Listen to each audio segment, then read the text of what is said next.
नमस्कार, मैं आपको डेली करंट अफेयर से रिलेटेड 15 क्वेश्चन पढ़ाने जा रही हूँ, जो आपके परीक्षा के लिहाज से बहुत ही उपयोगी सिद्ध होंगे। अगर आप इन करंट अफेयर को मुझसे डेली पढ़ना चाहते हैं तो आप मेरे चैनल को लाइक और सब्सक्राइब करें।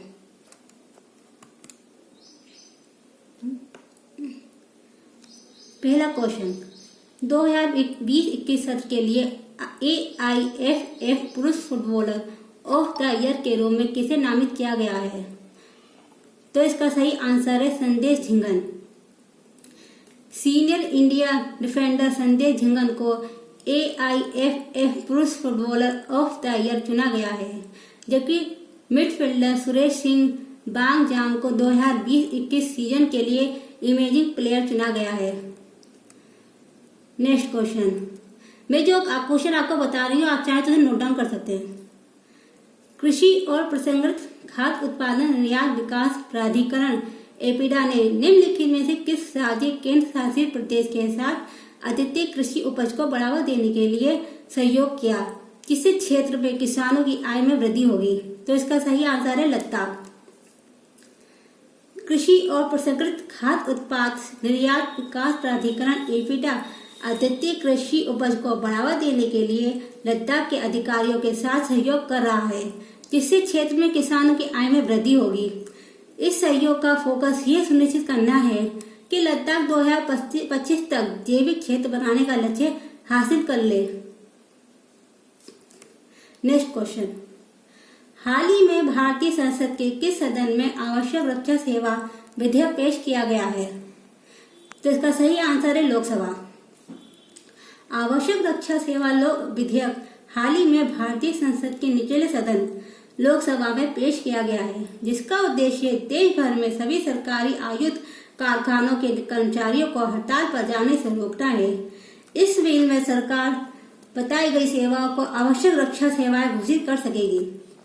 नेक्स्ट क्वेश्चन, पेरू में विश्व शूटिंग पैरा स्पोर्ट कप में 10 मीटर एयर पिस्टल पैरा महिला स्पर्धा में स्वर्ण पदक किसने जीता और विश्व रिकॉर्ड बनाया? इसका सही आंसर है रूबीना फ्रांसिस। मध्य प्रदेश की निशानेबाज रूबीना फ्रांसिस ने पेरू में विश्व शूटिंग पैरा स्पोर्ट कप में 10 मीटर एयर पिस्टल पैरा महिला स्पर्धा में विश्व रिकॉर्ड बनाया और खुद को स्वर्ण पदक जिताया।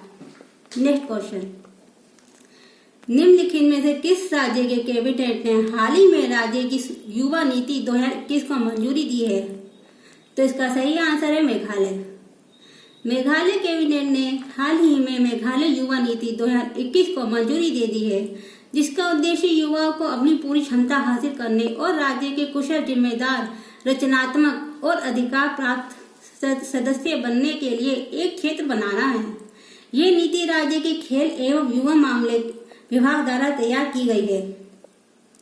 नेक्स्ट क्वेश्चन, अंतर्देशीय जहाज विधेयक 2021 को हाल ही में पेश किया गया है, तो इसका आंसर है लोकसभा में। अंतर्देशीय जहाज विधेयक 2021 हाल ही में राज्यसभा में पेश किया गया है। अंतर्देशीय नौवहन विधेयक 2021 भारत के भीतर शिपिंग और अंतर्देशीय जलमार्ग से संबंधित कानूनों के आवेदन में एकरूपता लाएगा। इस बिल को नवनियुक्त बंदरगाह, जहाज रानी और जलमार्ग मंत्री सर्बानंद सोनोवाल ने पेश किया है।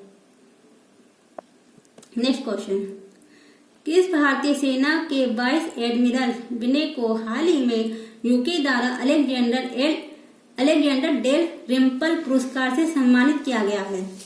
तो इसका सही आंसर है भारतीय नौसेना। भारतीय नौसेना के वाइस एडमिरल विनय को हाल ही में यूके द्वारा अलेक्जेंडर डेल रिम्पल पुरस्कार से सम्मानित किया गया है। इस पुरस्कार का नाम एडमिरल्टी के पहले हाइड्रोग्राफर अलेक्जेंडर डेल रिम्पल के नाम पर रखा गया है। इस पुरस्कार को देने की शुरुआत 2006 से आरंभ हुई थी। नेक्स्ट क्वेश्चन, टोक्यो ओलंपिक 2020 में कितने किलोग्राम वर्ग में इतिहास रचते हुए भारत की मीराबाई चानू ने रजत पदक जीता है? तो इसका सही आंसर है 49 किलोग्राम वर्ग।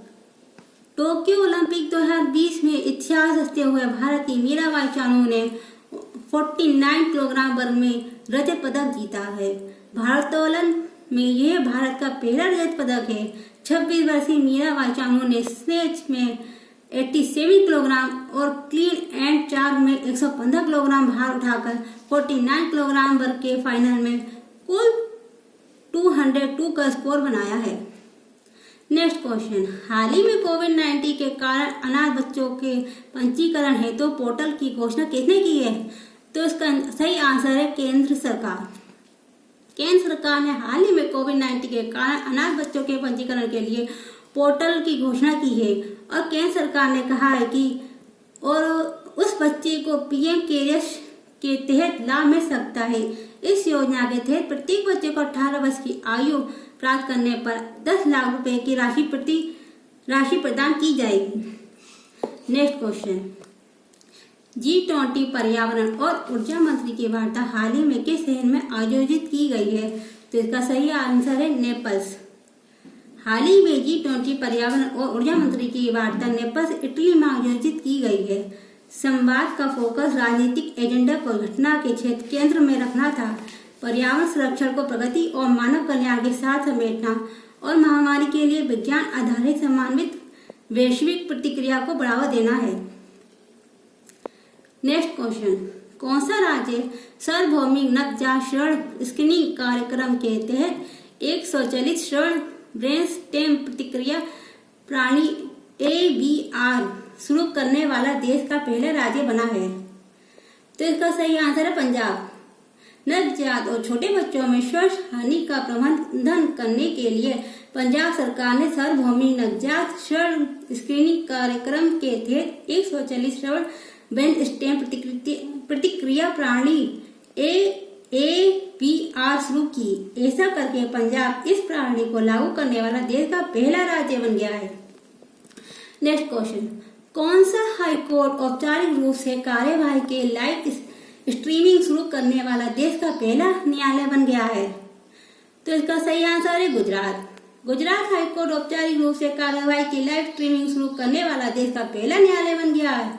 भारत के मुख्य न्यायाधीश NV रमन्ना ने घोषणा की कि जल्द ही इसे हम कुछ हद तक सुप्रीम कोर्ट में भी दोहराने के लिए कदम उठाए जाएंगे।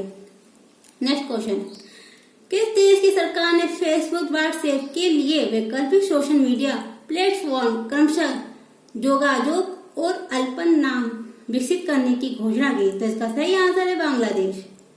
बांग्लादेश सरकार फेसबुक के विकल्प के रूप में जोगाजोग नामक एक सोशल मीडिया प्लेटफॉर्म विकसित करने के लिए काम कर रही है। यह प्लेटफॉर्म स्थानीय उद्यमियों को किसी विदेशी प्लेटफॉर्म पर निर्भर हुए बिना सूचना और डेटा साझा करने के लिए अपना खुद का मार्केट प्लेस बनाने में मदद करेगा। सरकार व्हाट्सएप के विकल्प के रूप में एक संचार ऐप अल्पन विकसित करने के लिए भी काम कर रही है। नेक्स्ट क्वेश्चन, AIFF महिला फुटबॉलर ऑफ द ईयर 2020-21 के रूप में किसे नामित किया गया है? इसका सही आंसर है बाला देवी। भारत की महिला फॉरवर्ड बाला देवी की को AIFF महिला super bowler of the year 2020-21 के रूप में नामित किया गया है, जिसमें युवा बंदूक मनीषा कल्याण ने IAFF महिला imaging footballer of the year 2020-21 का पुरस्कार जीता है। नेक्स्ट क्वेश्चन, सतीश काशसेकर जिनका हाल ही में निधन हो गया है वो किस पेशेवर से संबंधित है? तो इसका सही आंसर है वे कवि थे। प्रसिद्ध मराठी कवि सतीश काशसेकर का दिल का दौरा पड़ने से निधन हो गया है। वे 78 वर्ष के थे। तो इसी के साथ आज की हमारी वीडियो समाप्त होती है। मैं उम्मीद करती हूँ मेरी वीडियो आपको पसंद आई होगी। तो अगर आगे की वीडियो आप ऐसी चाहते हैं तो मेरे चैनल को लाइक और सब्सक्राइब कर दें। धन्यवाद।